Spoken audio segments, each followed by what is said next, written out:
السلام علیکم ورحمۃ اللہ تعالی وبرکاتہ۔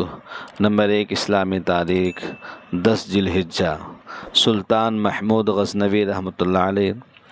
حضرت سلطان محمود غزنوی رحمۃ اللہ علیہ اسلامی تاریخ میں بڑے نامور بادشاہ گزرے ہیں۔ آپ امیر سبکتگین کے بیٹے تھے۔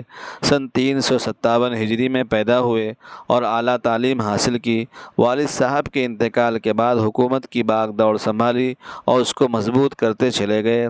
آپ نے اپنے دور حکومت میں کئی علاقے فتح کیے اور امن و امان قائم کیا۔ ظلم و زیادتی کو آپ بالکل پسند نہیں کرتے تھے۔ مسلم اور غیر مسلم ہر ایک کے ساتھ انصاف کا معاملہ کرتے تھے، رعایا کی پوری خبر رکھتے تھے اور ان کی ضروریات کو بڑے اہتمام سے پورا کرتے۔ غیر مسلموں کے مذہب اور ان کی عبادت گاہوں کا بھی بڑا لحاظ رکھتے، ان کو پورا حق دیتے اور مزید انعامات سے بھی نوازتے۔ البتہ بے حیائی اور فتنوں کے اڈوں کو بے خوف و خطر صفِ ہستی سے مٹا دیتے۔ سلطان محمود رحمۃ اللہ علیہ علم و فضل میں بہت آگے تھے۔ اہل علم اور اصحاب کمال کے بڑے قدرداں تھے۔ خاص غزنی میں بہت بڑا مدرسہ تعمیر کروایا اور اس کے سارے اخراجات خرچے ایک بڑا فنڈ مقرر کروا دیا۔ آپ کے دارالسلطنت میں اتنے ارباب و کمال جمع ہو گئے تھے کہ ایشیا کے کسی بادشاہ کو یہ فخر حاصل نہ تھا۔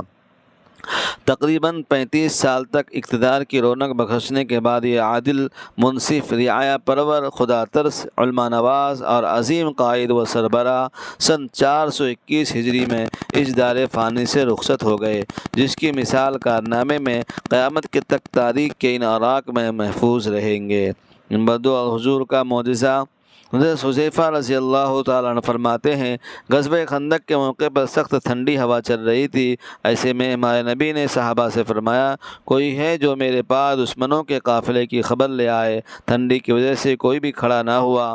دوسری مرتبہ فرمایا، پھر کوئی کھڑا نہ ہوا۔ پھر تیسری مرتبہ فرمایا تو آپ صلی اللہ علیہ وسلم نے فرمایا، اے حذیفہ تم کھڑے ہو جاؤ اور دشمن کے قافلے کی خبر لے آؤ۔ حضرت حذیفہ فرماتے ہیں، چونکہ رسول اللہ نے اب میرا نام ہی لیا تھا اس لیے کھڑا ہونا ضروری تھا۔ بہرحال میں کھڑا ہو گیا اور وہاں سے چلا تو رسول اللہ صلی اللہ علیہ وسلم کی بات ماننے کی برکت سے مجھے راستے میں ذرہ برابر بھی ٹھنڈی محسوس نہ ہوئی، یہاں تک کہ میں واپسی بھی آ گیا۔ ایسا لگ رہا تھا کہ گویا میں سخت گرمی میں چل رہا ہوں۔ نمبر 3 ایک فرض کے بارے میں داڑھی رکھنا۔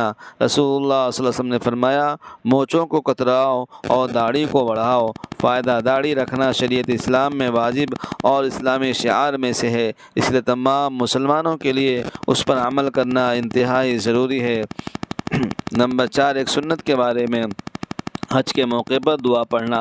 حج کے موقع پر اس دعا کو پڑھتے رہنا چاہیے، ربنا وجعلنا مسلمین لک ومن ذریتنا امۃ مسلمۃ لک وارنا مناسکنا وتب علینا انک انت التواب الرحیم، اس کا ترجمہ ہے، اے ہمارے پروردگار، ہم کو اپنا فرما بردار بنا دیجیے اور ہماری اولاد میں سے بھی ایک ایسی جماعت پیدا فرمائیے جو آپ کی فرما بردار ہو، اور ہم کو ہمارے حج کے احکام سکھا دیجیے اور ہماری توبہ قبول فرمائیے، کیونکہ آپ ہی توبہ قبول کرنے والے اور رحم کرنے والے ہیں۔